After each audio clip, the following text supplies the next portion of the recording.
আলহামদুলিল্লাহ। আমার আওয়াজ কি সবাই শুনতে পাচ্ছেন? কোনো অসুবিধা হচ্ছে না তো? কিন্তু আমার কানে একটু আওয়াজ কম মনে হচ্ছে।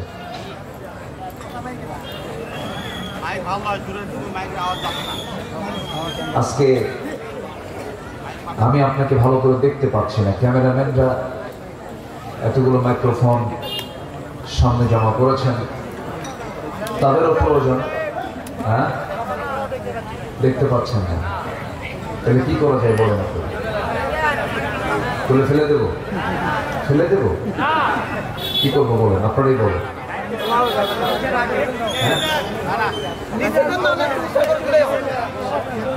জি, তাহলে এই যে ক্যামেরাম্যানরা আসছে কষ্ট করে অনেক দূর দূরান্ত থেকে, এরা মিডিয়া কর্মী, তারা আসছে।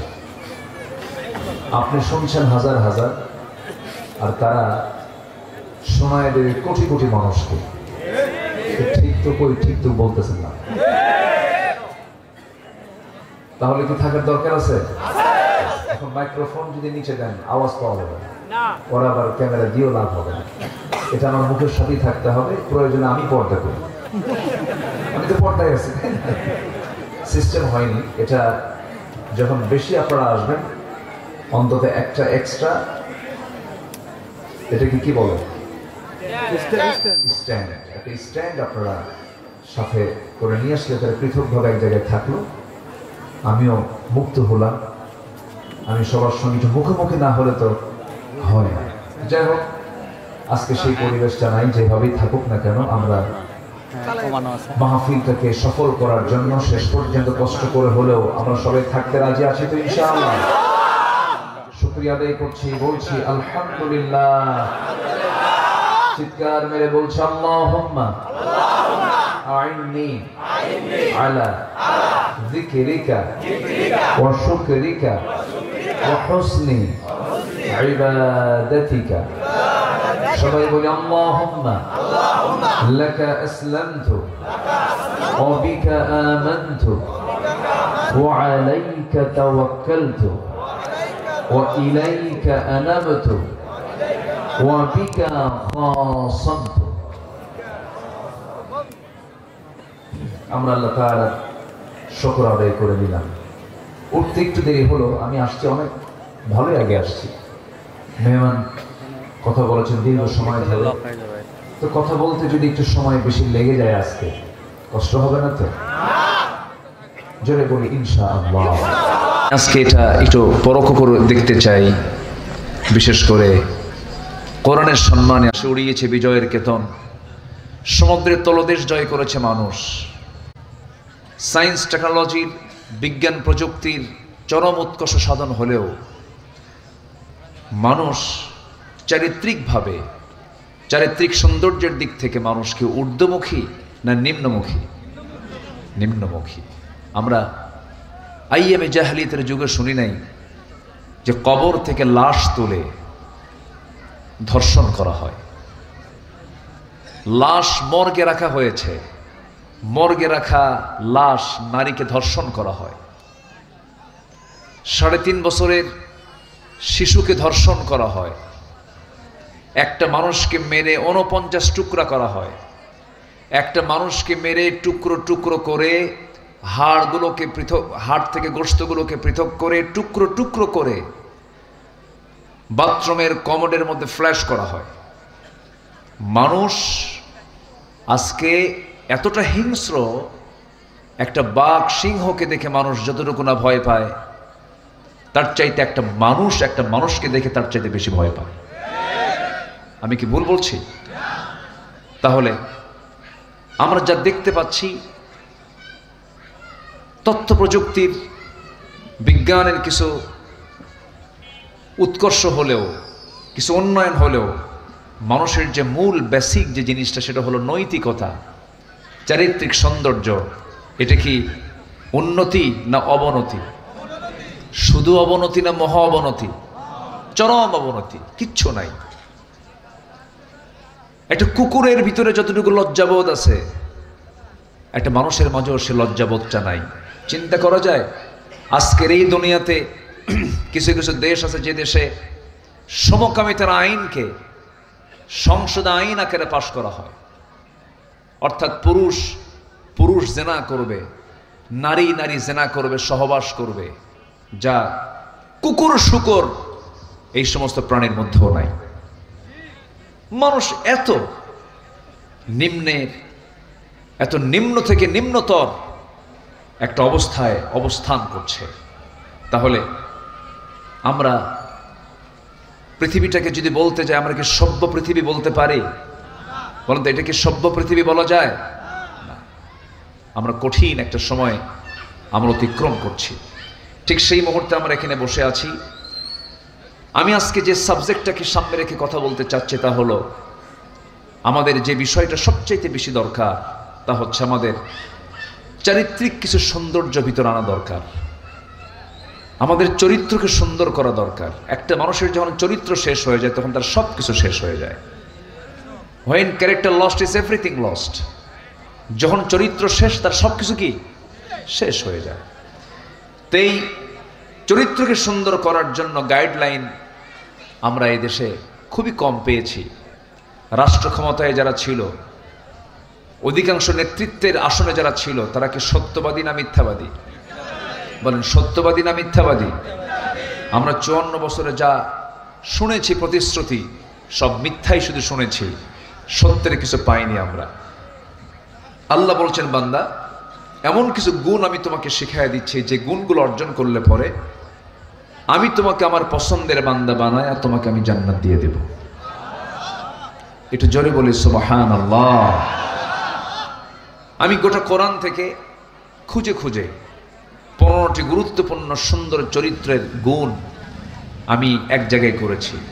আমি একটা একটা করে 15টা গুণ আমি একটু একটু ব্যাখ্যা করে বলতে চাচ্ছি। আমাকে সময় দেওয়া যাবে তো? কারো কোনো সমস্যা নাই? আল্লাহ কবুল করুন। জোরে বলি আমিন। আরো জোরে বলি আমিন। নাম্বার 1, সময় কম তো আমি মূল আলোচনায় সোজা চলে যাচ্ছি। আমার কথা কি বুঝতে কষ্ট হচ্ছে আপনাদের? বলি আলহামদুলিল্লাহ। খাবারের জন্য সম্মানিত ভাইরা একটু বসেন। আমি খুবই আনন্দিত। পিছনে কি এটা?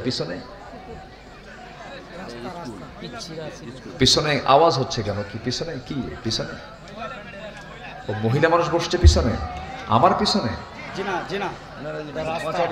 বাম পাশে পিছনে কি? পিছনে আওয়াজ যেন না হয়, ওখানে কথা বলছি তো মানুষ। কোরআনের আলোচনা যখন হয় তখন কথা হবে কয়জনের বলেন তো? বলেন কয়জনের? নামাজে ইমাম কথা বলবে আর বাকি সবাই যদি কথা বলে, বলেন তো এটা কি নামাজের পরিবেশ ঠিক থাকবে? সওয়াব হবে না গুনাহ হবে? গুনাহ হয়ে যাবে। কোরআনের আলোচনা তো কোনো কথা বলা যাবে না। একটু আমার দিকে তাকান। আসুন আমরা সোজা ওই পয়েন্টগুলোর দিকে আমরা চলে যাচ্ছি। সম্মানিত ভাইয়েরা, আল্লাহ রাব্বুল আলামিন সূরা আহজাবের ৭০ নম্বর আয়াতে ইমানদারকে ডাকছেন। এখানে ইমানদার ছাড়া কেউ আছেন কি? ইমানদার ছাড়া হয়তো কিছু হিন্দু ভাই থাকতে পারেন, কারণ মহাদেবে আসছি তো। মহাদেব কি এটা? হ্যাঁ, আবার বামন, ব্রাহ্মণও আছে। আচ্ছা ঠিক আছে, ব্রাহ্মণ আছে আবার মহাদেবও আছে, কোনোটাই বাদ নাই। তো অন্য ধর্মের ভাইরা থাকতে পারেন, সমস্যা নেই, আপনারা আলোচনা শুনবেন। আমরা হিন্দু ভাইদের বিরুদ্ধে যাইনি কোনোদিন। আমরা কোনোদিন মন্দিরে হাত দিইনি। আমরা মন্দিরকে পাহারা দেওয়ার জাতি। আমরা হিন্দু ভাইদেরকে সম্মান করতে শিখেছি। হিন্দু ভাইদের সঙ্গে ব্যবসাও আমাদের আছে, তাদের সঙ্গে লেনদেনও হয়, কোনো সমস্যা নাই। কিন্তু প্রতিবেশী হিন্দু ভাইরা আমাদের সঙ্গে ভালো আচরণ করতে পারেন নাই। তারা মসজিদ ভেঙ্গে মন্দির করেছেন, তারা মসজিদ আগুন ধরিয়ে দিয়েছেন এবং মুসলমানদেরকে তারা বাঁকা চোখে দেখেন। 14,500 বার সাম্প্রদায়িক দাঙ্গা হয়েছে এই ভারতে। অতএব তাদের কাছ থেকে আমাদের কিছু শেখার নেই, আমাদের কাছ থেকে তাদের শেখার কিছু আছে। তারা শিখবে আমাদের কাছ থেকে। সম্মানিত ভাইয়েরা, এখানে আল্লাহ পাক ইমানদারকে ডাকছেন, যারা ইমান এনেছ কার উপরে? এটা প্রশ্ন করি, বলুন তো, এখানে নামাজি বেশি না ইমানদার বেশি? ভালো করে বলবেন, নামাজি বেশি না ইমানদার বেশি? আমার দেশে নামাজি বেশি না ইমানদার বেশি? আমাদের দেশে নামাজি বেশি না ইমানদার বেশি? নামাজি বেশি। হুজুর নামাজ নাই তো কি হয়েছে, ইমান তো আছে আমার। এখন বলেন নামাজি বেশি না ইমানদার বেশি? ইমানদার বেশি, নামাজ পড়ে না। আল্লাহ রাব্বুল আলামিন ইমানদারকে ডাক দিয়ে বলছেন, নাম্বার 1, কয়টা বলবো, কয়টা গুণের কথা বলবো? নাম্বার 1 হলো ইয়া আইয়ুহাল্লাযীনা আমানু তাকুল্লাহা ওয়া কুলু কাওলান সাদীদা ইউসলিহ লাকুম আ'মালাকুম ওয়া ইয়াগফির লাকুম যুনুবাকুম ومن يطع الله ورسوله فقد فاز فوزا عظيما جربنا الله أكبر নাম্বার 1 হলো ইমানদারেরা, তোমরা আমি আল্লাহ আমাকে ভয় করো, আমাকে ছাড়া কাউকে ভয় করতে যেও না। আমার ভয় যার মধ্যে থাকবে তার ঠিকানা জান্নাতে মাওয়া হয়ে যাবে। আমার ভয় যার মধ্যে থাকবে আমি তার হয়ে যাব। আল্লাহ রাব্বুল আলামিন তাকে ভয় করার ব্যাপারে বহু জায়গায় বলে দিয়েছেন, আর এক জায়গায় বলছেন ইত্তাকুল্লাহা হাক্কা তুকাতিহি ওয়া লা তামুতুন্না ইল্লা ওয়া আনতুম মুসলিমুন। তোমরা আল্লাহকে ভয় করার মতো ভয় করো, মুসলমান না হয়ে মৃত্যুবরণ করো না, মুসলমান হয়ে মৃত্যুবরণ করো। ডাকতেছেন ইমানদারকে, কাকে ডাকতেছেন? ইমানদাররা ভালো করে মুসলমান হয়ে মরো, মুসলমানিত্ব নিয়ে আসো। শুধু ইমানের দাবি করলেই হবে না। আল্লাহ রাব্বুল আলামিন তাকে ভয় করার পর এই আয়াতের মধ্যে যেটা 1 নাম্বার গুণ আল্লাহ পাক অর্জন করতে বলছেন তা হলো ওয়াকুলু কাওলান সাদীদা, সদা সর্বদা সত্য কথা বলবে, সোজা সাপটা কথা বলবে, মিথ্যার ধারে পাশে যাবে না, মিথ্যা কথা বলবে না। মিথ্যা হলো সকল পাপের মা। আল কিযবু মিনাল খাতিআত, পাপ মানুষকে জাহান্নামে, মিথ্যা মানুষকে জাহান্নামের দিকে নিয়ে চলে যায়। মিথ্যার ফলাফল বড় ভয়ঙ্কর। ইমানদারদের জীবনে মিথ্যা যে আনবে ইমানটা তার খেয়ে ফেলে দেবে। ইমানের বড় ক্যান্সার হলো মিথ্যা কথা বলা। দুঃখজনক হলো সত্য, আমার দেশের অধিকাংশ মানুষ সত্য কথা বলে না, মিথ্যা কথা বলে। বিশেষ করে দেশ যারা চালাইছে 54 বছর, সত্য না মিথ্যা? বলেন সত্য না মিথ্যা? কোর্ট চলে, উকিল কথা কয়, সাক্ষী দেয়, সব কিছু ম্যাক্সিমাম সত্য না মিথ্যা? মিথ্যা। মিথ্যা রাজত্বে আমরা বসবাস করছি, ফাঁকিবাজদের রাজত্বে আমরা বসবাস করছি। অথচ আমরা যে নবীর উম্মত, যে রাসূল, আমাদের রাসূল, যিনি আমাদের আদর্শের প্রেরণা, মুহাম্মদ সাল্লাল্লাহু আলাইহি ওয়াসাল্লাম, বলুন তো এই দুনিয়াতে যার জীবনে একটা কৌতুক করো মিথ্যা যার মুখ থেকে বের হয় নাই, তার নাম কি? মুহাম্মদ সাল্লাল্লাহু, জোরে বলি মুহাম্মদ সাল্লাল্লাহু আলাইহি ওয়াসাল্লাম। জীবনে একটা মিথ্যা কথা তার মুখ থেকে বের হয় নাই। কোনদিন কৌতুক করো মিথ্যা বললেন না যিনি, সেই নবীর আমরা উম্মত হয়ে কত মিথ্যাচার করি, রাজনৈতিক বলি, রাজনৈতিক বক্তব্য দিতে নিয়ে কত ওয়াদা করে ফেলি, মিথ্যা কথা বলি, বিভিন্ন মিথ্যা ওয়াদা করে ফেলি।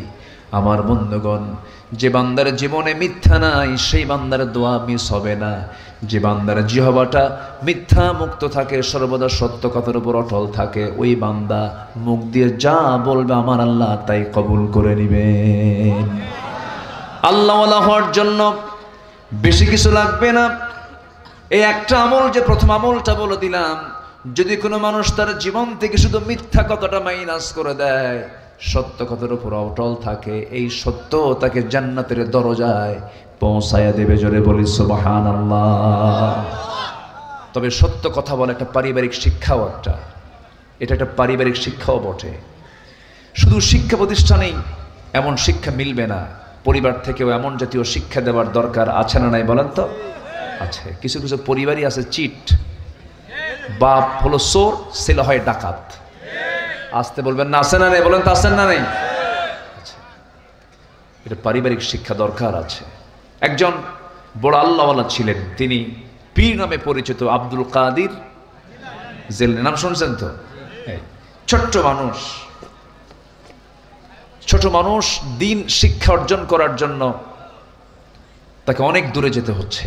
মা তাকে পাঠায়া দিচ্ছে, মা বলছে বাজান দিন শেখার জন্য যাও, আমি তোমার জন্য দোয়া করি।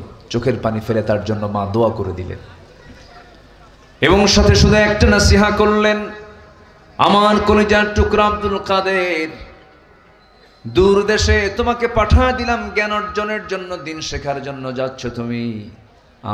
আমি তোমার মা হয়ে একটা শুধু নসিহা করি, একটা শিক্ষা দেব। জীবনের যে প্রান্তেই থাকো না কেন বাবা, আমার কলিজার টুকরা সন্তান, কখনো মিথ্যা কথা বলবা না। যাও, চলে যাও বাবা। মা শিখালো কয়টা কথা? বলেন কয়টা কথা? একটা কথা। এই লোকটা উঠলো কেন? এই যে হঠাৎ করে, কি সমস্যা? একটু বলে যেতে হবে, হঠাৎ করে চলে যাবে না? হঠাৎ করে চাপছে। আচ্ছা বসে। মাহফিলে ওঠা বসা করাটা এটা ঠিক না, আমাদের দেশে এটা অনেকটা ট্রেডিশনও হয়ে গেছে। ঠিক না, এটা একটা ক্লাস। তো আপনি এখান থেকে নিজে ইচ্ছায় বসলেন উঠলেন, এটা সৌন্দর্যের খেলাফ। আমরা এই মুহূর্তে হয়ে আছি কার মেহমান বলেন তো? আসতে বলবেন না, কার মেহমান? রাসূল যখন বয়ান করতেন সাহাবীরা চুপ মেরে থাকতেন, নড়াচড়াও হতো না। উড়ন্ত পাখি মাথার উপরে বসতো, টের পেত না, চুপচাপ থাকতেন তারা, এত নীরব থাকতেন তারা। শুধুমাত্র আদব, সম্মান। আর কিসের সম্মান বলেন? কোরআনের সম্মান। বসেন না, কত সময় কত দিকে চলে যায়, একদম জরুরত ছাড়া, একদম হাজত ছাড়া, সেটা ভিন্ন কথা। এটা নামাজেও হয়, এটা নামাজেও হতে পারে। নামাজ আপনি পড়তে পড়তে আপনি আর পারছেন না, থাকতে পারলেন না, তখন আপনি নামাজও তো পড়তে পারছেন না। এটা একটা ইবাদতের জায়গা, এটা শুধু মাহফিল না, এটা ইবাদতের জায়গা। আমি আর বলবো না, আমি এখন আলোচনায় আবার ফিরে যাচ্ছি। দয়া করে কেউ আর উঠে মাহফিলের শৃঙ্খলাকে ভঙ্গ করবেন না, এই দুঃসাহসকে দেখাবেন না, আশা করি। জোরে বলি ইনশাআল্লাহ। তো আব্দুল কাদের মার কথাটাকে নিলেন, মাথায় নিলেন। দেখেন পরিস্থিতির মধ্যে তিনি পড়ে গেলেন, রওনা দিয়েছেন, রওনার পথেই ডাকাতদের কবলে পড়েছেন। কিসের কবলে বলেন তো? ডাকাতদের কবলে। ডাকাতের কবলে যখন পড়ে গেলেন, ডাকাতরা ডাকাতি করে, জোরপূর্বক সবার কাছ থেকে সম্পদগুলো সিনায় সিনায় নিতেছে, ত্রাস সৃষ্টি করেছে। সামনে আব্দুল কাদের এক পর্যায়ে পড়ে গেছেন। আব্দুল কাদেরকে যখন বলা হলো, ছেলে তোমার কাছে কি আছে দেখো, বের করো। পকেটে ছিল তার কিছু স্বর্ণ মুদ্রা, যা কিছু ছিল সব কিছু তার পকেট থেকে, তার সামানগুলো সব বের করে তাদের সামনে রাখছে। সবাই বলে ফেললাম, ওই ছোট্ট শিশু, তোমাকে যা বললাম তাই তো তুমি শুনলে, যা তোমার কাছে ছিল সব ইচ্ছা করি বের করে দিলাম, আমরা জোর করলাম না। এর কারণটা কি? ছোট্ট ছেলে আব্দুল কাদের বলছে, আমার চাচাজি, তোমরা রাস্তায় আমাকে ধরে ফেলেছ, আমার মার উপদেশের কথা মনে হয়ে গেছে। মা বলেছেন, জীবনের যে প্রান্তেই থাকো না কেন, জীবনের কারোর সঙ্গে একটা মিথ্যা কথাও যেন তোমার মুখ থেকে না বের হয়। ডাকাতদের চিন্তার পরিবর্তন হয়ে গেল। ডাকাতরা মনে করল, হারে এই ছোট্ট বাচ্চা আমাদেরকে বড় একটা শিক্ষা দিয়ে দিল। ডাকাতির পথ ছেড়ে সবগুলো আব্দুল কাদেরের সেই সুন্দর সততার দিকে তাকায়া চোখের পানি ফেলে সবগুলো ডাকাতির পথ ছেড়ে তারা আল্লাহর পথ ধরে গেল। জোরে কোন সুবহানাল্লাহ। সত্য কথা বলবেন, এটার ফলাফল খুবই মিষ্টি, একসময় পাবেন ফলাফল। সত্যের উপরে থাকবেন, টিকে থাকবেন, মিথ্যা দিয়ে রাজত্ব করবেন, দেশ চালাবেন, দিল্লি গিয়ে পালায়া থাকবেন। ঠিক কিনা? আমরা কোথাও যাইনি, আমরা ছিলাম, আছি, থাকবো। আমাদের পালানোর জায়গা নাই, আমাদের আশ্রয়ের জায়গা একমাত্র আল্লাহ। আমাদের আশ্রয়ের জায়গা কে বলেন তো? কে কে? আমাদের লন্ডন লাগবে না, আমাদের দিল্লিও লাগবে না, আমরা বাংলাদেশেই থেকে যাব। জোরে বলি ইনশাআল্লাহ, আর জোরে বলি ইনশাআল্লাহ। কষ্ট পাচ্ছেন মনে হয়? আলোচনা চালাই। জি, খুব সুন্দর। এক নাম্বার কি? আমরা মিথ্যা কথা বলবো? মিথ্যা রাজনীতি এই দেশে আছে না নাই? বলেন, মিথ্যা রাজনীতি আছে না নাই? আছে। মিথ্যার সঙ্গে আমরা নিজেকে জড়াবো না। মিথ্যা মানি জাহান্নামে যেতে হবে। আল্লাহ রাব্বুল আলামিন মুমিনদের পাশাপাশি কিছু কিছু বান্দার পরিচয় তুলে ধরতে নিয়ে কিছু পরিভাষায় প্রয়োগ করেছেন। যেমন আল্লাহ পাক ফাসিক বলেছেন, আল্লাহ পাক জালিম বলেছেন, আল্লাহ পাক কাফের বলেছেন, আল্লাহ পাক মুনাফিক বলেছেন। এই সমস্ত বান্দাগুলো আমার মনে হয় বাংলাদেশে নাই। আসতে বলবেন না, আছে না নাই? মুনাফিক কারা, ফাসিক কারা, কাফের কারা একটু শুনে নেন। আমরা কি এগুলো হব না ইমানদার হব? মিথ্যাবাদী না সত্যবাদী? সত্যবাদী হব। একটু কান লাগান, মনোযোগ দিয়ে শোনেন। মুনাফিক কারা? আল্লাহ রাব্বুল আলামিন বলেন, ইন্নাল মুনাফিকিনা লাকাযিবুন। নিঃসন্দেহে মুনাফিক তারাই যারা সব সময় যারা মিথ্যা কথা বলে, তারা হলো কি বলেন? মুনাফিক। এখন তো মনে হয় নগত মুনাফিক নাই, আছে? এখানেও মুনাফিক আছে, মিছা কথা কয়। ভাই কাপড়টার দাম কত? এত। ভাই আমি 200 টাকা দিই, কে তোমার কেনাই নাই। আছে কিনা? আছে কিনা বলেন? আছে। খাদ্যের গুণাগুণ দেখে রাসূল বলেছেন, খাদ্যের গুণাগুণ দেখে তারপরে পণ্যের দোষ ত্রুটি প্রকাশ করে সেটাকে বিক্রি করে ফেলো, এটা উচিত। এটা ব্যবসায়ী স্বচ্ছতা দরকার। রাসূল বলেছেন, আমি এবং সৎ ব্যবসায়ী জান্নাতের মধ্যে 2 নখের দূরত্ব অবস্থান করব। জোরে বলি সুবহানাল্লাহ। নওগাঁর চাল বিখ্যাত না? নওগাঁর কি চাল?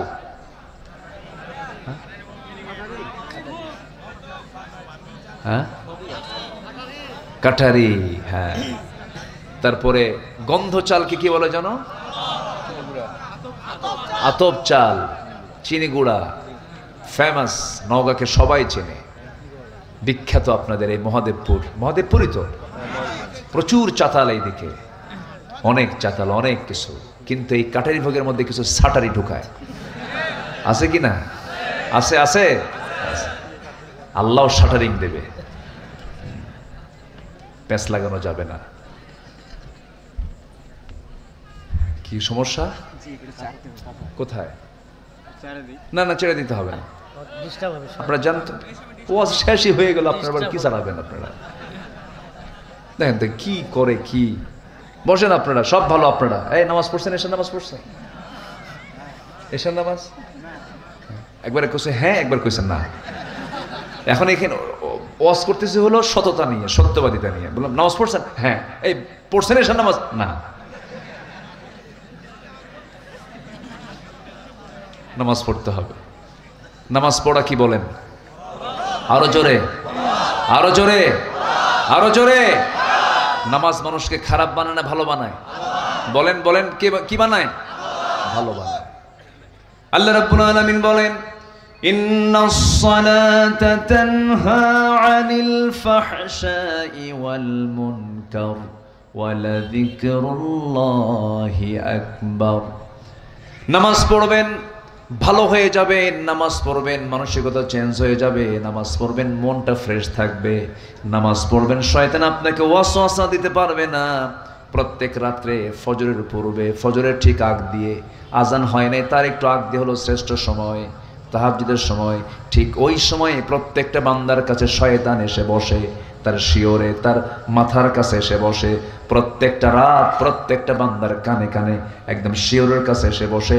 3টা গিট মারে। 3টা কি মারে? গিট মারে। গিট মারা পর্যন্ত এলাকায় কি বলে? গিরা মারে। নওগাঁর ভাষা খুব মজার ভাষা। খাসিন এরকম আসেন, এটা টান মারে না? খুব সুন্দর, এটা টান মারে না আপনারা। ভাষার মধ্যে অনেক মজা আছে। আলহামদুলিল্লাহ বলেন।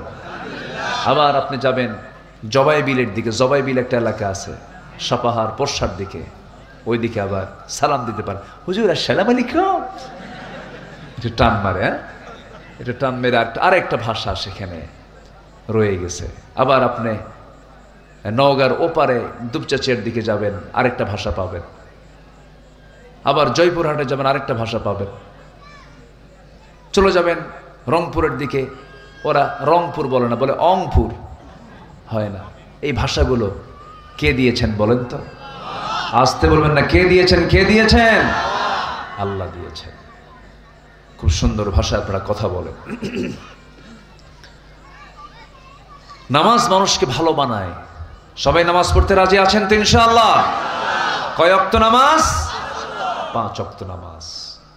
54 বছর হলো দেশের বয়স। এত সংসদ অধিবেশন চলে গেল, কত নেতারা মঞ্চে দাঁড়ায়া, ওই পার্লামেন্টে দাঁড়িয়ে কত আইন পাশ করলো।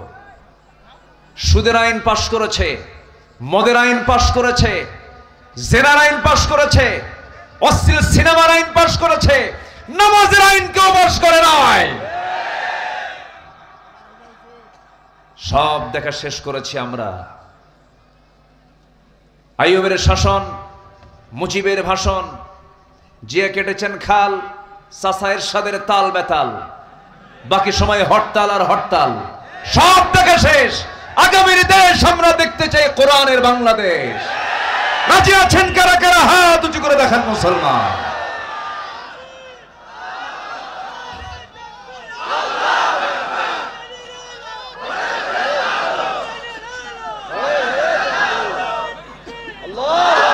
আল্লাহ কবুল করুন, জোরে বলে আমিন। সবাই তো করলো 25 বছর, 16 বছর, 9 বছর দেশ চালাতে চালাতে মারছে দৌড় দিল্লি পর্যন্ত। আবার আসেন, দিল্লি থেকে আপনি আসেন, আমরা আপনাকে আমন্ত্রণ জানাচ্ছি। কিন্তু যে টাকাগুলো দেশ থেকে পাচার করেছেন, টাকা পাচার করা টাকাগুলো দেশে ফেরত নিয়ে এসে রাজনীতি করেন। চুরি করুক, মানে চুরি তো অপরাধ, ঠিক আছে, চুরি করছে সে টাকা দেশেও রাখে নাই। তাদের মুখে দেশপ্রেম মানায় না, ঠিক কিনা বলেন? তাদের সন্তানগুলো দেশে পড়ে না। সন্তানগুলো কেউ ইউরোপে পড়ে, কেউ আমেরিকায় পড়ে, এবং শ্বশুর বাড়িও দেশে বানায় না, দেশের শ্বশুর বাড়িও আমেরিকা বানায় রাখছে। দেশকে হলো বিজনেসের, মানে পুঁজি বিজনেসের কি, ব্যবসার কি বানাইছে? পুঁজি বানাইছে। এখান থেকে ব্যবসা কইরা শ্বশুর বাড়ি পাঠায় দেয়। আমরা এগুলো দেখবো না। আর আমরা সোনার বাংলাদেশ গড়তে চাই, কোরআন দিয়ে গড়তে চাই।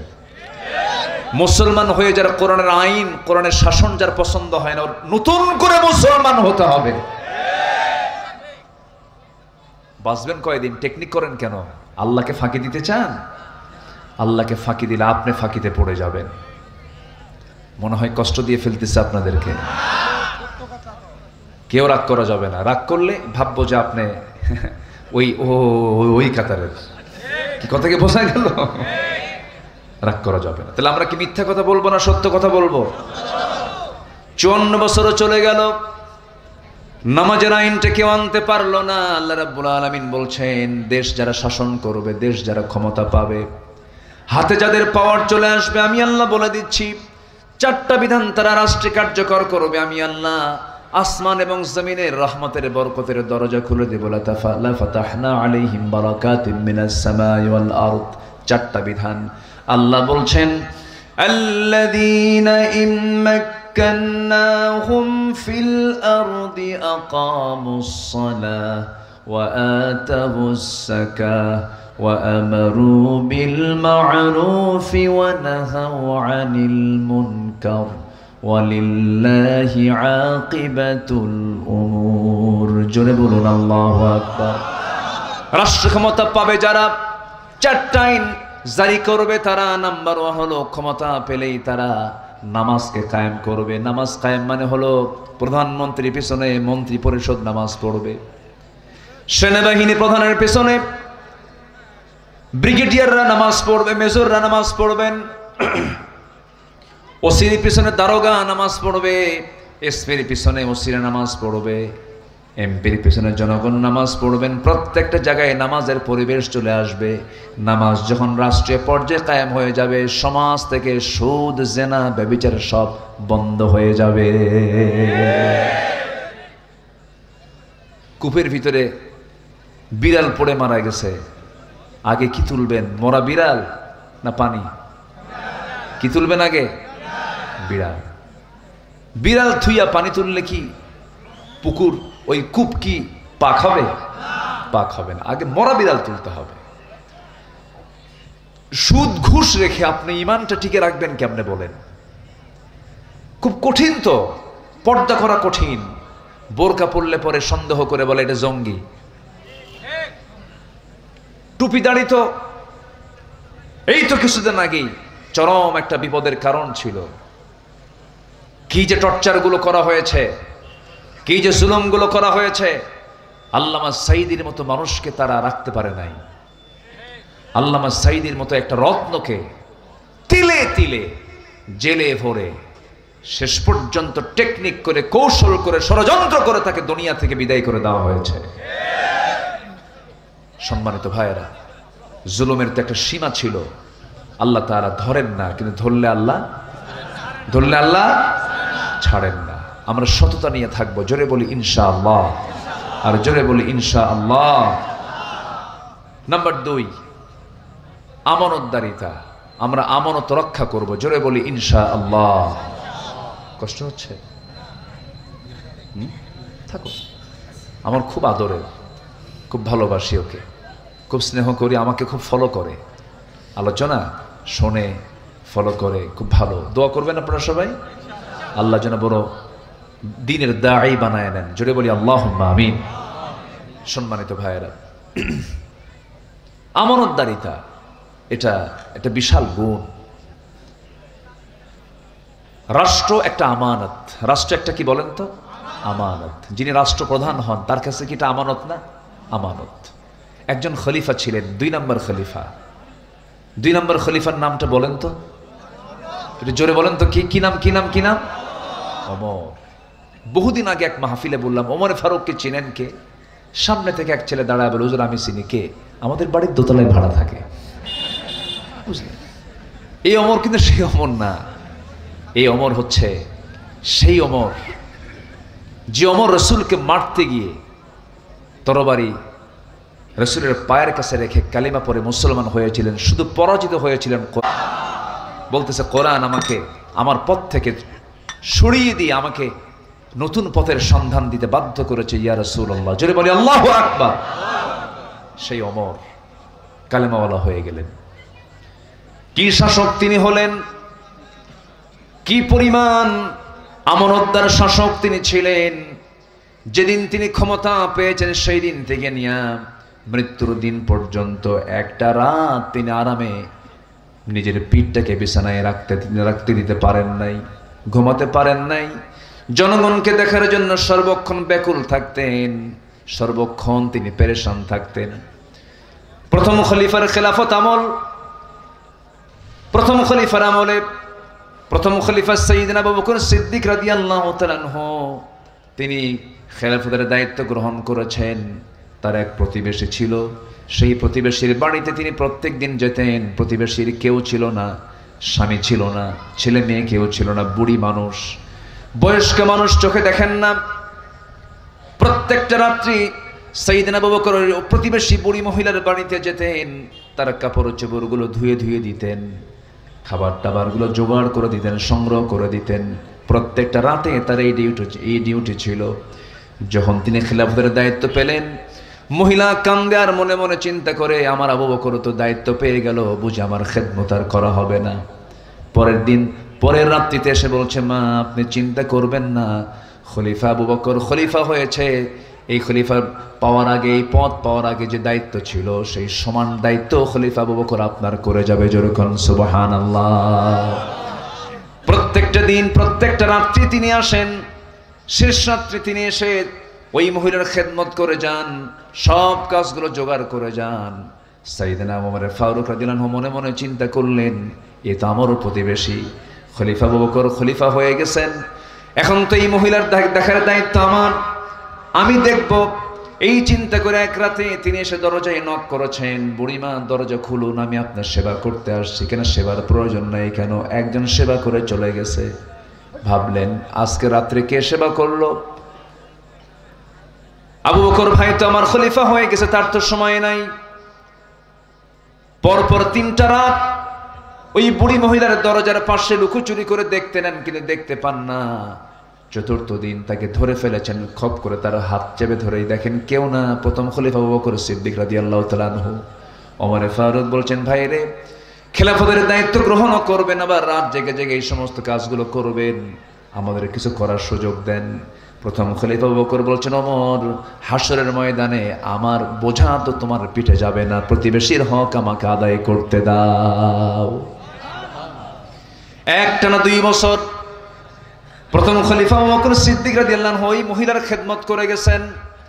দুনিয়া থেকে তিনি বিদায় নিয়েছেন, মহিলার কাছে সংবাদটা যায় নাই খলিফার ইন্তেকাল হয়ে গেছে। দ্বিতীয় খলিফার দায়িত্ব যখন গ্রহণ করেছেন ওমর ফারুক রাদিয়াল্লাহু তাআলা আনহু, তার রেখে যাওয়ার দায়িত্ব তিনি এবার পেলেন। ওই মহিলার বাড়িতে গেলেন, দরজায় কড়া নাড়লেন, দরজা খুলে দিয়েছে।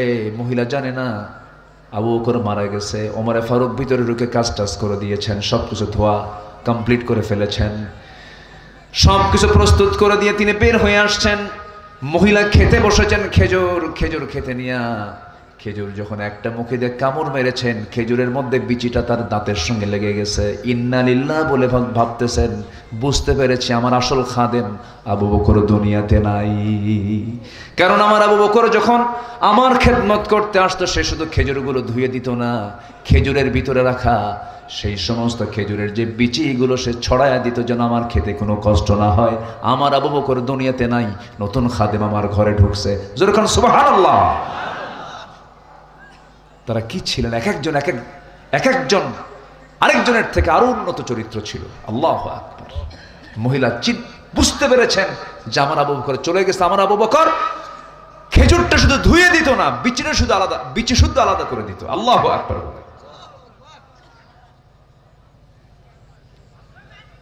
একদিন রাতের আধারে সাইয়েদনা আবু বকর সিদ্দিক রাদিয়াল্লাহু তাআলা আনহু খালি পায়ে হাঁটতেছেন, পাথর আলো রাস্তা, খালি পায়ে হেঁটে হেঁটে যাচ্ছিলেন।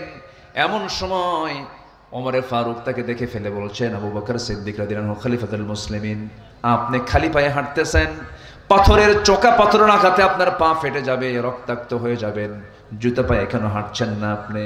এই গভীর রাত্রিতে চোখে দেখতেছেন না, পা তো ক্ষতিগ্রস্ত হয়ে যাবে। তিনি বলছেন, ওমর, আমি জুতা পায়ে হাঁটবো কেমনে?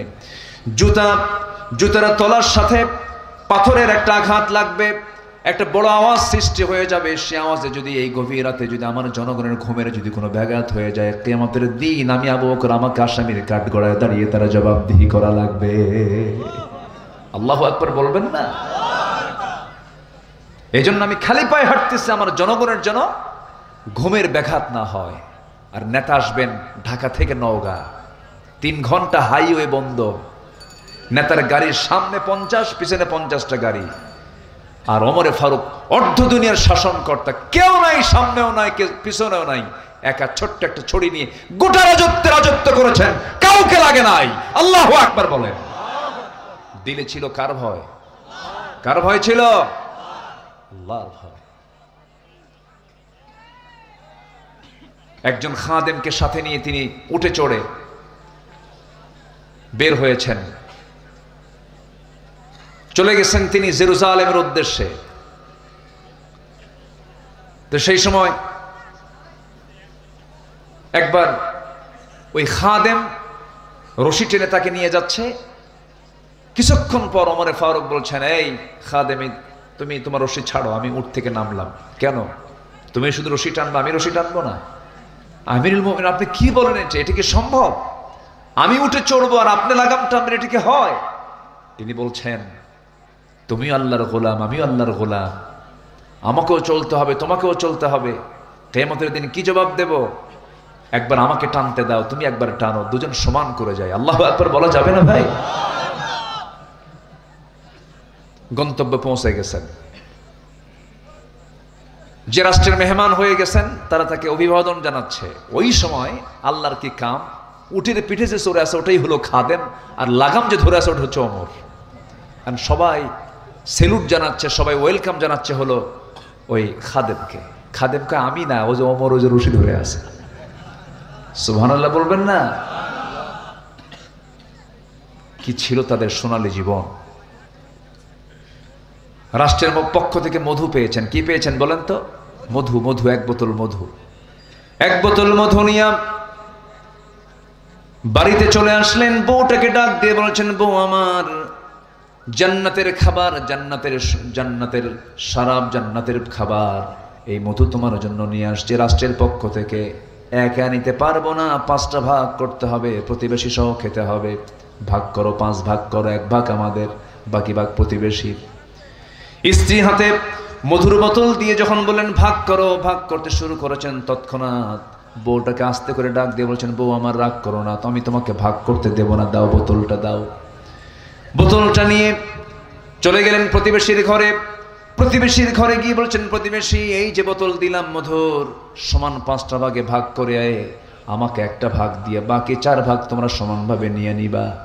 সেই মধুর যে অংশের 5 ভাগের 1 ভাগ অংশটুকু নিয়ে সেই বোতল, সেই মধুটা নিয়ে এবার স্ত্রীর সামনে চলে আসছেন। বলুন তো, কোন স্বামী যদি স্ত্রীর সামনে থেকে যদি এরকম করে মধুর বোতল ভাগের দায়িত্ব দেওয়ার পরও যদি আবার নিয়ে নেয়, কি মন কি একটু খারাপ হতে পারে নাকি? হ্যাঁ, লাগতে পারে।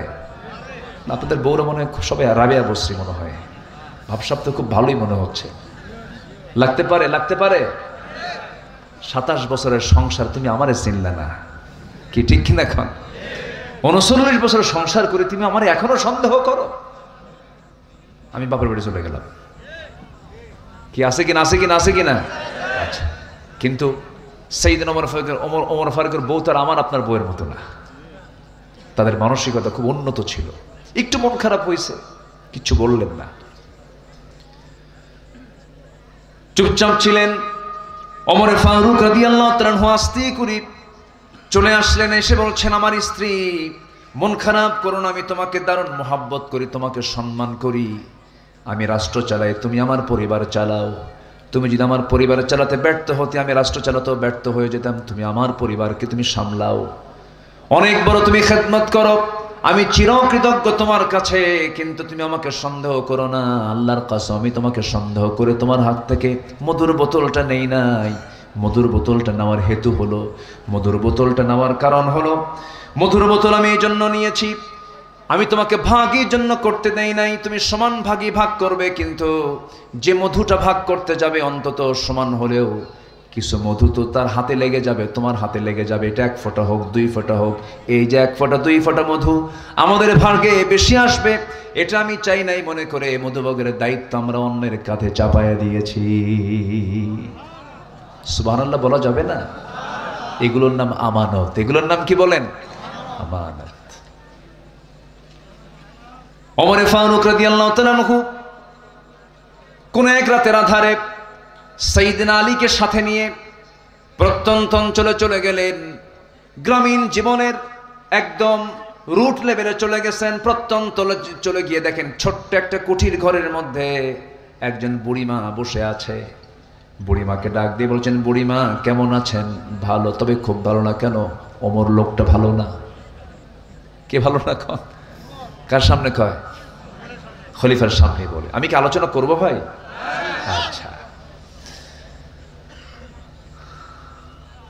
কেন ভালো না? কি হয়েছে? কি সে তোমাকে দেখতে আসে না, সে আমাকে দেখতে আসে না, কিন্তু সামনে কে কে কে দাঁড়ায় আছে? কে দাঁড়ায় আছে? ওমর ফারুক।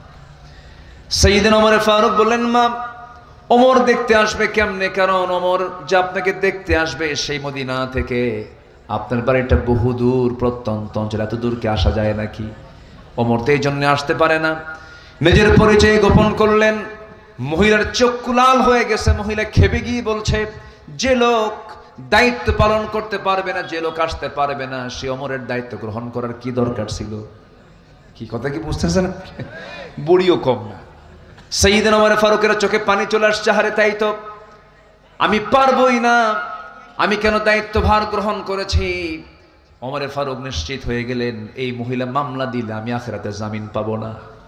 এবার মহিলাকে লক্ষ্য করে বলছেন, মহিলা দেখুন তো ওমরে ফারুককে মাফ করা যায় নাকি? কেমনে আপনি মাফ করবেন বলেন? কেন মাফ করা হবে না? আপনাকে কিছু যদি দিয়ে যাওয়া হয় ওমরকে মাফ করবেন নাকি? কিছু দিয়ে যায়, কিছু টাকা পয়সা দিয়ে যায়। কত দিবা? 25 দিরহাম, 25 দিনার দেব। খুব খুশি মহিলা। 25 দিনার তার হাতে দেওয়া হলো। এমন সময় সাইয়েদনা ওমর ফারুক হঠাৎ করে ডাক দিচ্ছে, না আলী এইদিকে আসো। সাইয়েদনা আলী জবাব দিচ্ছেন, আমিরুল মুমিনিন ওমর ফারুক আসতেছি। এই কথাটা ওই মহিলার কানে চলে গেছে, জিহ্বায় কামড় মারছে, এটা তো ওমর। আমি কার সামনে কি করলাম? ভয় পাচ্ছেন মহিলা, হারে এত বড় বেয়াদবি হয়ে গেল, কার সামনে কথা বললাম, আমি তো চিনতে পারি নাই। এবার ওমর ফারুক বলছেন, মা আমি আপনাকে অভয় দিচ্ছি, আপনি কোনো ভয় করবেন না। আপনি যে আমার কাছ থেকে যে বিনিময় গ্রহণ করেছেন, এই বিনিময়টা আমি লিখিত করতে চাই, দলিল করতে চাই। আপনি আমার এই কাপড়ে লিখে দেন। নিজের জামাটা ছিঁড়ে ফেললেন, নিজের জামায় তিনি লিখে নিলেন 25 দিনারের বিনিময়ে সমস্ত অভিযোগ আমি উড্র করলাম, ওমরে ফারুককে ছেড়ে দিলাম, অব্যাহতি দিয়ে দিলাম। এই চিঠিখানা নিয়ে বাড়িতে এসে বউটাকে ডাক দিয়ে বলছেন, তোমার সন্তানদেরকে ওসিয়ত করবা, জানায় দিবা, এবং তুমিও জেনে রাখো আমার যদি ইন্তেকাল হয়ে যায়, যেদিন মরে যাব, এই চিঠিখানা আমার কাফনের কাপড়ের সঙ্গে লাগায় দিবা। কিয়ামতের দিন হাসরের ময়দানে আমি আল্লাহকে সামনে দাঁড় করায়া, আমি আল্লাহর সামনে দাঁড় হয়ে আমি আল্লাহকে বলবো, আল্লাহ এই যে চিঠি জনগণ আমার বিরুদ্ধে কোনো অভিযোগ দেয় নাই, আল্লাহ তুমি আমাকে আজকে মাফ করে দাও। জোরে কোন সুবহানাল্লাহ। রাষ্ট্র ক্ষমতা হলো আমানত। রাষ্ট্র ক্ষমতা কি বলেন? আমানত। রাতের আধারে তিনি মদিনার অলিগলি ঘুরে বেড়াচ্ছেন, হঠাৎ করে এক বাচ্চার কান্না। ওমর ফারুক খেপে গেলেন, রেগে গেলেন। বাড়ির সামনে গিয়ে বলছেন, কোন মহিলা, কোন মা যে তার সন্তানকে এত রাতে কাঁদায়? কোন মহিলা? ওমর ফারুকের আওয়াজটা ছোট না বড় ছিল? বড় ছিল। সাহসী ছিলেন, রাগী ছিলেন। মহিলা ভিতর থেকে আওয়াজ দিচ্ছে, সন্তানের আওয়াজ আমি কেমনে বন্ধ করব? সন্তানের আওয়াজ তো আমি বন্ধ করতে পারছি না, কারণ আমি সন্তানকে দুধ পান করাবো কেমনে? দুধ পান করাতেও পারছি না, দুগ্ধ পোষ্য ভাতা তো খলিফা ওমর ফারুক দেয় না, আমি সন্তানকে দুধ পান করাতে পারছি না। সেই জন্য ওমর ফারুক কেঁদে ফেললেন, আহারে আমার দোষেই সন্তান কাঁদে, আল্লাহ তুমি আমারে মাফ করে দাও। ফোরাতের তীরে একটা কুকুর যদি অনাহারে মারা যায়, ইরাকের রাস্তা খারাপের কারণে যদি গর্তের মধ্যে উটের পা পড়ে যদি উটের পাটা ভেঙে যায়, কুকুর কেন মারা গেল এবং উটের পা কেন ভাঙলো, কিয়ামতের দিন আমি ওমর তার জন্য আসামির কাঠগড়ায় দাঁড়িয়ে আল্লাহর সামনে জবাব দিতে হবে। কত বড় আমানতদারিতার চিন্তা তাদের মধ্যে ছিল।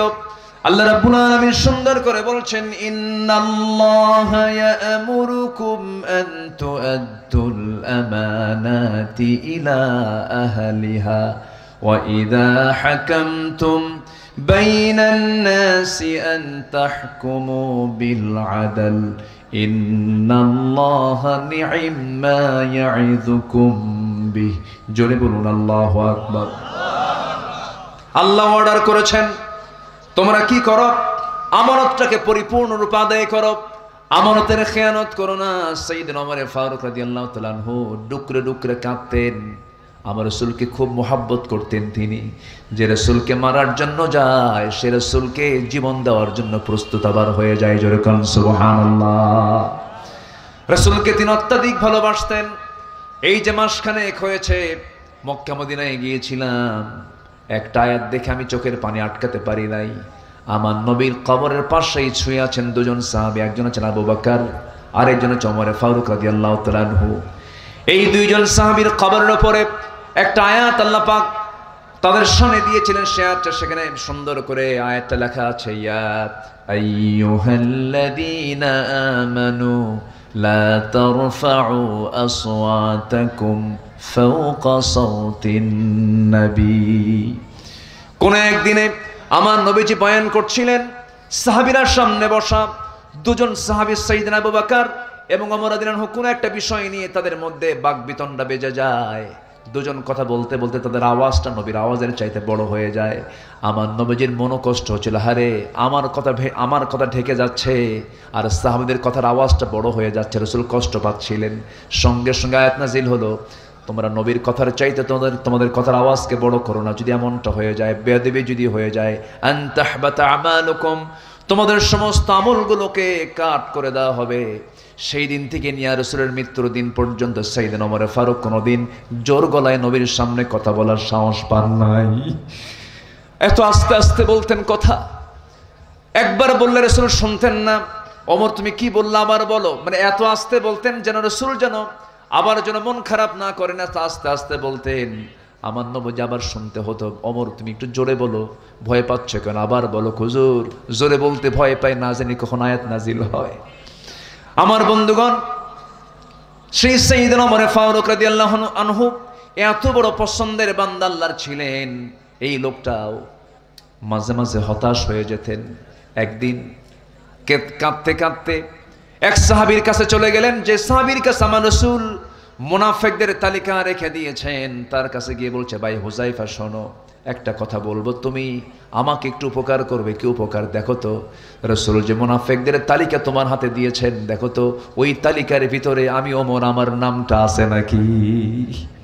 আল্লাহু আকবার। নিজেকে নিয়ে কত পেরেশান ছিলেন তারা, নিজেকে নিয়ে তারা কত অস্থির ছিলেন, আল্লাহর নৈকট্য হাসিলের জন্য কত চেষ্টা করেছেন। আমার বন্ধুগণ, আমার আপনার জীবনের টার্গেট হলো আল্লাহর জান্নাত আমরা লাভ করতে চাই, জান্নাতটা পেতে চাই। এই জন্য 15টা গুণ অর্জন করব আমরা।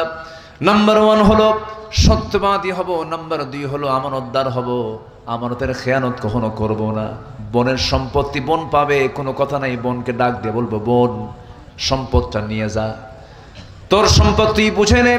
কিন্তু নওগাঁ জেলায় মনে হয় না এমন, যুগের পর যুগ চলে যায়, ভাই বোনকে সম্পদ বুঝায় দেয় না, এমন ভাই তো বুঝি নওগাঁ জেলায় নাই। আসতে বলবেন না, আছে না নাই? আছে আছে আছে আছে, এটা হওয়া যাবে না। সম্পূর্ণ আমানতের খেয়ানত হয়ে যাবে। কোরআনকে প্রশ্ন করুন, কোরআন বলে দাও তো তোমার কালামে সম্পত্তি বন্টনের ক্ষেত্রে ছেলেকে আগে দেওয়ার কথা আসছে না মেয়েকে আগে দেওয়ার কথা আসছে? ভাই আগে পাবে না বোন আগে পাবে? কোরআন আগে বলে দিচ্ছে লিযযাকারি মিসলু হাযযিল উনসাইন। আগে মেয়েকে বুঝায় দাও। আগে কাকে বুঝায় দাও? বোনকে বুঝায় দাও। আর সেই বোন ধানের জমিকে আগে পায় না পরে পায়? আগে এক যুগ খায় ভাই। মানে এত ফকির, এরকম ফকির মার্কা ভাই আছে না নাই? এ আছে না নাই? আমি কি দোয়া করে দেব? আলোচনা চলুক। এই সময় যদি কেউ ওঠে তাহলে ওই লোকটাই ভাববো ওই লোকটাই বোনকে সম্পত্তি দেয় নাই। বসেন। হ্যাঁ 12টা আছে এখনো 15টা গুণের কেবল 3 নাম্বার চলে। হ্যাঁ না 3 নাম্বার 2 নাম্বার চলে, এখনো 13টা আছে। দেখেন এখানে উনি গুণে রাখছে। কিন্তু আল্লাহ তুমি আমার এই ভাইয়ের মতো সব শ্রোতাকে বানায় দাও। জোরে বলি আমিন। শ্রোতা তো এমন শ্রোতা হওয়া উচিত যে শ্রোতা আলোচকের মুখ থেকে আলোচনা কেড়ে নেবে। এটা হচ্ছে শ্রোতার পরিচয়। বসেন সম্মানিত ভাইয়েরা। তাহলে বোনকে সম্পত্তি বুঝায় দেওয়ার দায়িত্ব প্রত্যেক ভাইয়ের আছে না নাই বলেন তো? আচ্ছা, দেয় তো না, আবার টেকনিক করে। কি টেকনিক করে জানেন? টাঙ্গাইলের চমচম, বগুড়ার দই, নাটোরের কাঁচাগোল্লা, যশোরের খই, নওগাঁর কি নওগাঁর আম, আর ময়মনসিংহের কাঁঠাল সব এক জায়গায় জড়ো করে শীতের ভিতরে মাঝে মাঝে দাওয়াত দেয়। বছরে 2-1 বার দাওয়াত দিয়ে বোনকে জন্মের খাওয়ান খাওয়ায়। 1 কোটি টাকার সম্পত্তি বোন থেকে মানে বোন পাবে ভাইয়ের কাছ থেকে 1 কোটি টাকা। হজে গিয়া বোনের সম্পত্তির ধান বেচে হজ করছে। হজে ফেরত আসা বোনের সম্পত্তির টাকা দিয়েই 2 ভরি স্বর্ণের চেন কিনছে। চেন কিনে নিয়ে এসে সব কিছু খাওয়ায় দাওয়ায় শেষ পর্যন্ত গলার ভিতরে একটা চেন ঢুকায় দিয়ে বলে, বোন একটা কথা বলি কি, একটু কাছে বসো, তুমি আমার বড় বোন না? হ্যাঁ। তোমার সংসার হয়ে গেছে? হ্যাঁ। কত কষ্টে আছে তোমার ভাই, একটা কথা বলি বোন, কি অংশ নিলে না ধ্বংস হয়? দেখছেন কত বড় বাটপার। এই আছে না নাই? আছে না নাই? কি আমানতদারিতা দেখেন। হজ করে আসছে কিন্তু কি কষ্ট পাচ্ছেন আপনারা? না ভাবতেছেন হুজুর ওয়াজ শুনতে আসি তো বিপদে পড়ে গেলাম, সম্পত্তি ভাগ হয়ে গেল, এরকম ভাবতেছেন নাকি? দিয়ে দেন, জান্নাত বুঝে নেন। জোরে কান সুবহানাল্লাহ।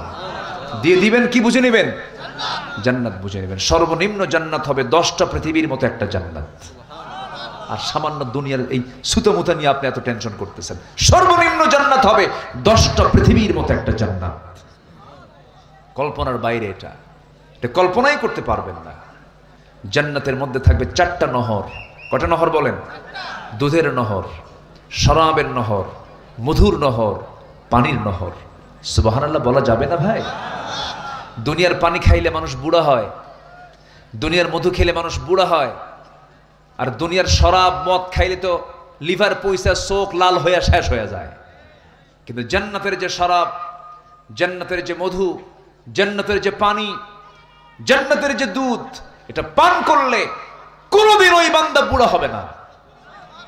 কেউ তো সুবহানাল্লাহ বললেন না। কোনোদিন বুড়া হবে না। মন যা চাবে তাই খাবেন, মন যা চাবে আপনি তাই পাবেন সেখানে। এমন কিছু নাই যা বাদ পড়ছে। এই ওয়াজ একদিন করলাম এক জায়গায়, এক বুড়ো চাচার সামনে দাঁড়ায় বলে, হুজুর মন যা চায় তাই যদি পাই, কিন্তু একটা টেনশন আছে হুজুর। কি? আপনি তো বিড়ির বিরুদ্ধে খুব ওয়াজ করলেন, বিড়ি নাই। জান্নাতে এই পচা জিনিস থাকবে কন্ত? যে বিড়ি খায় তার গন্ধ কেমন লাগে বলেন তো? হ্যাঁ, দুর্গন্ধ কার কাছে? যে বিড়ি খায় না। আর যে বিড়ি খায় তার কাছে মনে হয় জান্নাতের রুহানি ফায়াজ পাচ্ছে। কেমনে যে খায়। আল্লাহ তুমি নেশা থেকে ইমানদারকে বাঁচাও, জোরে বলি আমিন। কোন নেশা ইমানদারের জীবনে আসতে পারে? আসতে পারে না।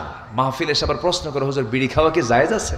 মানে উনি জায়েজের চেষ্টায় আছেন। আবার কোনো হারামের দিকে আমরা যাব না, কোনো নেশার দিকে আমরা যাব না। আল্লাহ কবুল করুন, জোরে বলি আমিন।